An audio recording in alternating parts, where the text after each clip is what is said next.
6.12 seconds. That's about how long it takes to fall 604 feet. And 604 feet is about how far Tyler Clementi fell after he jumped off the George Washington Bridge. Now, as we know, he took his own life because live video footage of him having a romantic encounter with another man was streamed live on the internet by his college roommate. Just one of a very long list of young people who have taken their lives because of anti-LGBT bullying in the past few weeks. Now, I never experienced anything like what Tyler went through when I was at school, but I was bullied for being gay. You see, when I was a kid, I was a ballet dancer. And every week I squeezed into a leotard and blue shiny hot pants. It was quite an outfit. And I spent an evening practicing demi-pieds and pirouettes. And I loved it. I loved the discipline. The music played on the old piano, the feel of the wood beneath my feet. I even secretly quite liked the outfit. But my schoolmates and some of my teachers didn't like ballet as much as I did. And one of my teachers, a PE teacher, used to make fun of me. He used to say how girly I was, how dancing is not something that a boy should do. I remember the sneer on his face as I walked past, and I remember that he was the first person to call me a fag, which at 7 years old, I didn't really understand. I remember in high school how gay was only ever used as a term of abuse. And I remember one cold morning sitting in assembly while the principal intoned, "Homosexuals deserve our pity and our prayers."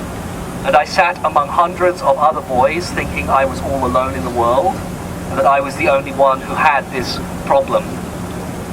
Now, not everyone may have experienced something like that, but we all know, I think, what it means to feel alone, to feel like there's no one on our side.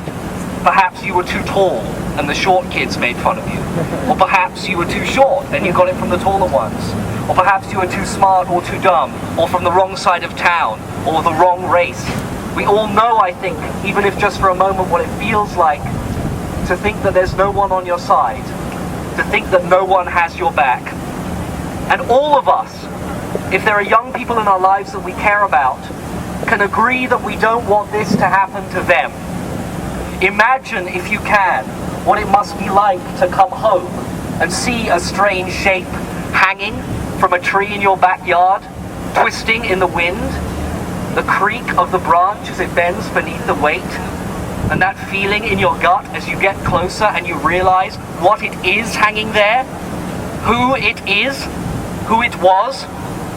Because that was Seth Walsh, 13, who hung himself from a tree in his backyard. It was Billy Lucas, who hung himself at his grandmother's house. And it was Raymond Chase, who hung himself in his dorm. And it could have been your brother, your sister, your son, your daughter, or your friend. It could have been one of us. So I know, I only came out in March this year, after 10 years after I first told my parents that I thought I was gay. And in those 10 years, I lost a lot of opportunities to make a difference.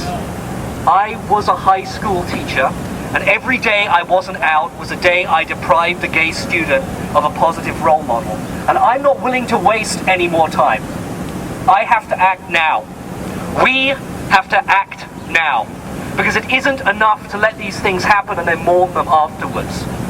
We need to catch these kids before they jump. And there is something we can do to help as a start. Journalist Dan Savage has started a campaign, the It Gets Better campaign, to send messages of hope to teenagers who are being bullied because they're gay or for whatever reason, that they should have hope for their future, that they do have something to live for. And I think that if we made such a video, as Harvard students with glittering careers ahead of us and sparkling degrees, then we could make a difference. So we need people to hold a camera, to share their stories, to do editing and sound, to stand in a big group and say it gets better. No contribution is too small. And if you want to get involved, and you're an undergraduate, talk to Tevin here. Do you mind waving? Oh, hi. And he'll tell you how to get involved. And if you're a graduate student, or if you just want to come along, from 5 to 7 p.m. in the Elliott Lyman Room in Longfellow Hall at the Education Schools campus, stand up and say, we're standing with these kids. We've got your back. Let's catch them before they jump. Thank you. Woo.